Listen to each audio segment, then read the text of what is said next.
Ya, selamat berjumpa kembali dengan saya, Wilson, di channel Puskesmas Pancakarsa 2. Teman-teman, hari ini kita uh, berdiskusi, ya, atau saya menyampaikan bedah SPM, Standar Pelayanan Minimum, bidang kesehatan Puskesmas Pancakarsa 2 tahun 2022. Kenapa baru saya bedah hari ini? Sebab SPM 2022 ini merupakan data yang digunakan oleh semua stakeholder baik di desa, kecamatan, di kabupaten untuk menyusun strategi pelayanan baik anggaran, baik tenaga maupun sarana prasarana dalam rangka peningkatan derajat kesehatan masyarakat di kabupaten-kabupaten. Ya, seperti kita ketahui bersama, SPM ini dipedomani oleh Peraturan Menteri Kesehatan Nomor 3 tahun 2019 yang sebelumnya adalah Peraturan Menteri Kesehatan Nomor 43 tahun 2016 ya. Ada beberapa perbaikan dan tentunya perbaikan ini tujuannya untuk lebih menyentuh kebutuhan dari masyarakat yang ada di negara kita tercinta. Untuk mempersingkat waktu, kita langsung saja share screen ya. Kita akan bahas satu persatu standar pelayanan minimum yang ada di Puskesmas Pancakarsa 2. SPM itu adalah raport, ibarat raport ya, analoginya seperti raport. Raport bagi kalau di tingkat puskesmas berarti ini raport bagi puskesmas atau kepala puskesmas. Artinya kalau misalkan SP-nya tercapai, berarti kepala puskesmas punya kinerja yang bagus. Kira seperti itu. Nah, selanjutnya kalau di tingkat kabupaten SKPD ya, kalau SPM-nya tercapai berarti kepala dinas berkinerja yang baik. Nah, kalau tingkat bupati berarti bupati punya kinerja yang mumpuni, yang sangat berkontribusi dalam pembangunan kesehatan. Itulah SPM. Jadi SPM adalah indikator yang dipakai oleh pemerintah untuk menilai apakah suatu daerah itu memberikan pelayanan kepada masyarakat dengan baik atau tidak. Begitu. Ada 12 SPM dasar ya, bidang kesehatan. Yang pertama, pelayanan kesehatan ibu, lalu yang kedua pelayanan kesehatan ibu bersalin, yang ketiga pelayanan kesehatan bayi baru lahir, keempat pelayanan kesehatan balita, kelima pelayanan kesehatan usia pendidikan dasar, keenam pelayanan kesehatan usia produktif, ketujuh pelayanan kesehatan usia lanjut, kedelapan pelayanan kesehatan bagi penderita hipertensi, yang kesembilan pelayanan kesehatan bagi penderita diabetes mellitus, ke-10 pelayanan kesehatan penderita orang dengan gangguan jiwa berat, ke-11 pelayanan kesehatan bagi orang dengan penyakit tuberkulosis paru, dan ke-7 pelayanan kesehatan dan ke-12 pelayanan kesehatan bagi orang dengan risiko tinggi HIV. Jadi ada 12 guys. Kita akan kupas, kita iris tipis-tipis ya. Artinya kita bahas satu persatu. Yang pertama, pelayanan kesehatan ibu hamil. Pelayanan kesehatan ibu hamil di Kecamatan Taludidi, wilayah kerja kami ya, di 5 desa ini, desa kedua, Tirto, Kalimas, Puncak, sama Mekarti, itu 135 orang ibu hamil. Dari 135 orang ini, yang mencapai K1 murni hanya 120 orang. K1 murni artinya ibu hamil yang memeriksakan kesehatan kehamilannya pada 3 bulan awal, 3 bulan pertama, yaitu hamil bulan ke-1, kedua, dan ketiga. Nah, menurut data ini, ada kurang lebih 15-an orang ibu hamil yang tidak datang ke bidan atau ke dokter di 3 bulan awal, sehingga menyebabkan pelayanan kesehatan baginya itu tidak berkualitas karena tidak murni dia dapat dari 3 bulan pertama. Ini terjadi contributory negligence. Iya, jadi ada kelalaian dari yang bersangkutan. Kelalaiannya itu bisa saja sengaja dan tidak sengaja. faktornya dia tidak ketahui bahwa dia hamil, atau dia sudah beberapa hamil, dia pikir ini sudah tidak pengaruh, nantilah umur 4-5 bulan baru dicek, atau tidak ada dukungan dari keluarga atau dari suaminya, itu faktor-faktor yang menyebabkan ini kurang. Dan ini harusnya tidak terjadi karena menyebabkan pelayanan kepada ibu hamil ini tidak terlalu berkualitas. Yang kedua, pelayanan kesehatan ibu bersalin. Pelayanan ibu kesehatan bersalin ini ada 108 ibu bersalin pada tahun 2022. Kenapa ibu hamil 135 dan bersalin 108? Karena sampai data ini diambil di akhir Desember. Sedangkan ibu bersalin itu, ibu hamil itu ada yang baru hamil bulan Desember kemungkinan atau bulan November, sehingga dia bersalin itu butuh 9 bulan. Kalau hamilnya baru 3 bulan di bulan Desember misalkan, berarti dia belum bersalin di bulan Desember itu karena baru usia hamilannya baru 3 bulan. Dia nanti akan melahirkan pada bulan 6 atau bulan 7. Begitu maksudnya, guys. Jadi itu hanya 80% ya. Itu karena faktornya saya sampaikan tadi. Yang ketiga, pelayanan kesehatan bayi baru lahir. Sama ya, bayi baru lahir itu ada 108 bayi yang dilayani. Alasannya sama seperti yang kedua tadi. Yang keempat, pelayanan kesehatan balita. Pelayanan kesehatan balita ini hanya 74% atau 449 orang. Kenapa hal ini terjadi? Karena ini ada kontribusi dari staf kami ya, dari tim pelayanan posyandu yang kurang proaktif. Mereka melayani kesehatan balita ini hanya di posyandu. Harusnya PAUD, kemudian ada juga balita yang tidak sempat datang posyandu itu juga dikunjungi atau dilakukan pelayanan di rumah, kunjungan ke rumah atau sweeping posyandu, supaya terjadi peningkatan jumlah yang dilayani. Tetapi karena mereka tidak laksanakan itu, menyebabkan hanya 74,6. Namun berdasarkan evaluasi internal, kami sudah memberikan rekomendasi jalan keluar, solusinya seperti itu. Artinya pelayanan posyandu itu harus dibikin oleh 2 tim, 1 tim di posyandu, 1 tim melaksanakan pelayanan di PAUD dan melakukan kunjungan rumah.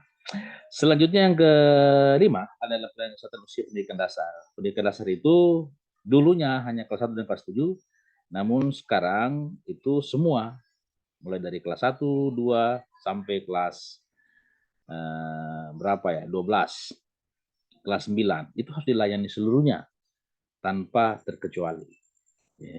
Pada tahun kemarin hanya bisa dicapai 79,76%, oleh karena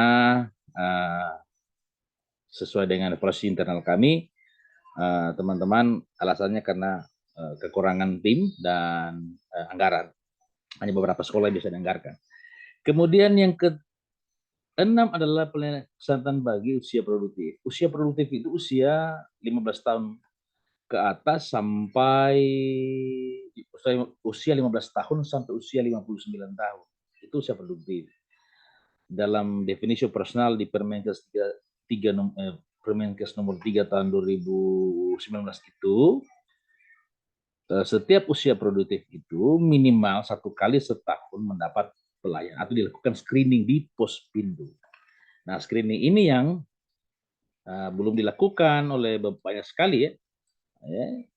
Ini hanya 13,43% dari total 4.000-an sasaran Pospindu atau usia produktif.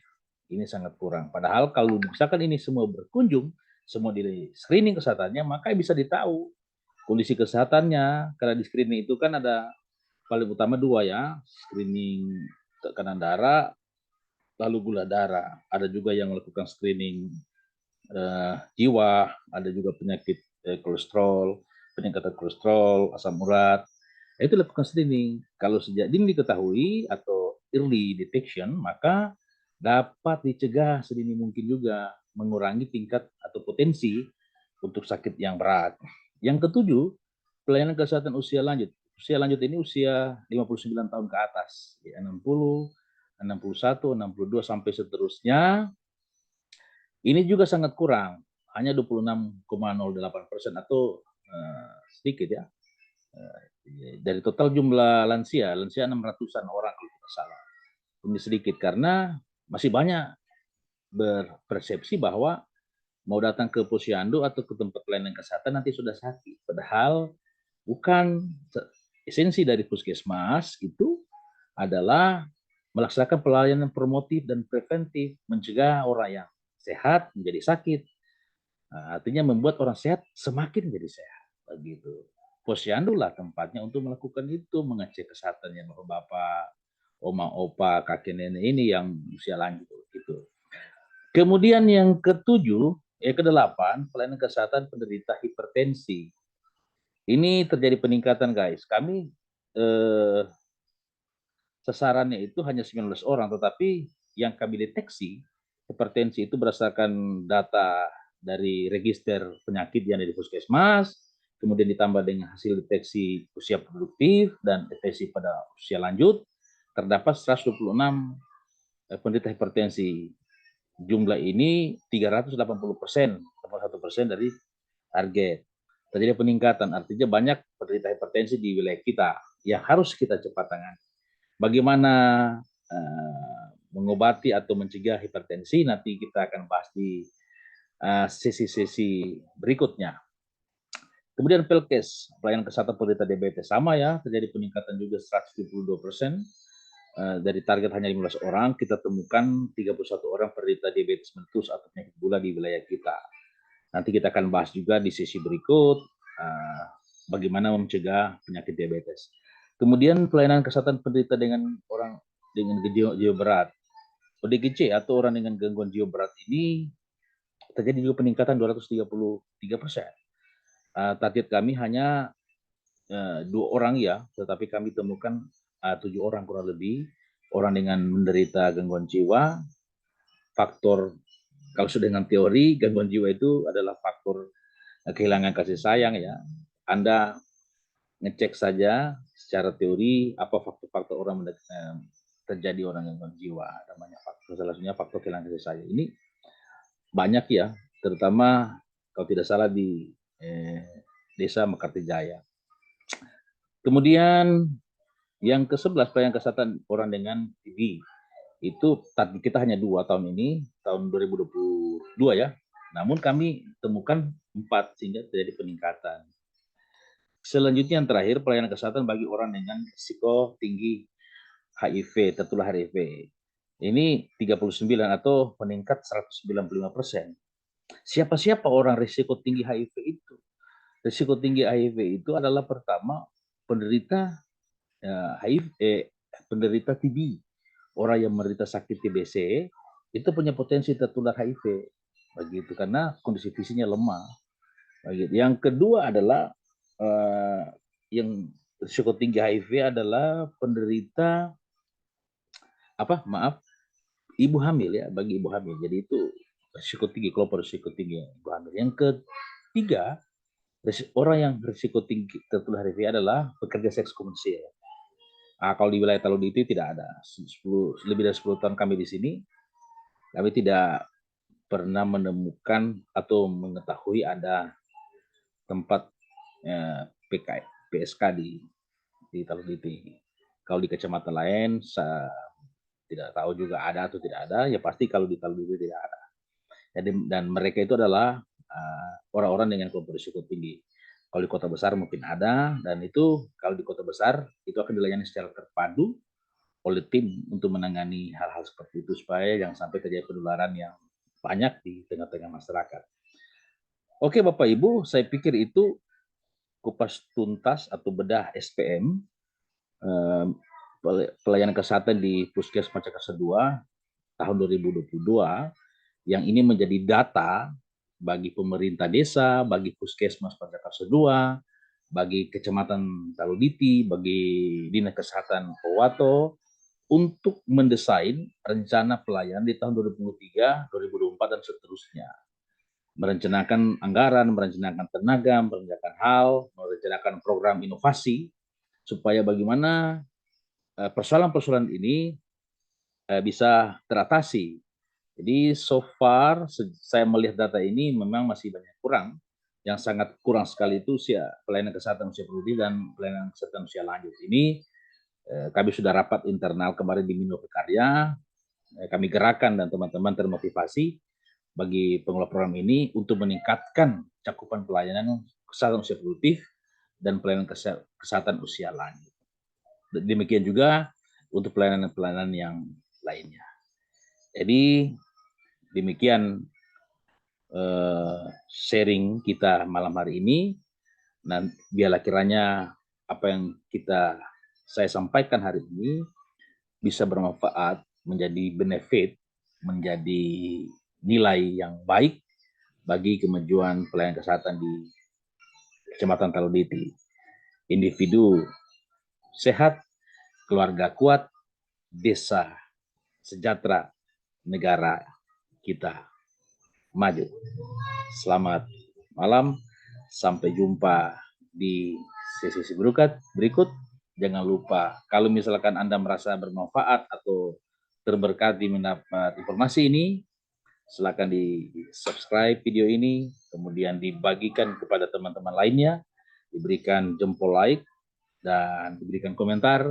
Mungkin saja ada hal yang perlu kita diskusikan untuk pelayanan lebih dalam. Demikian, sampai jumpa di video mendatang.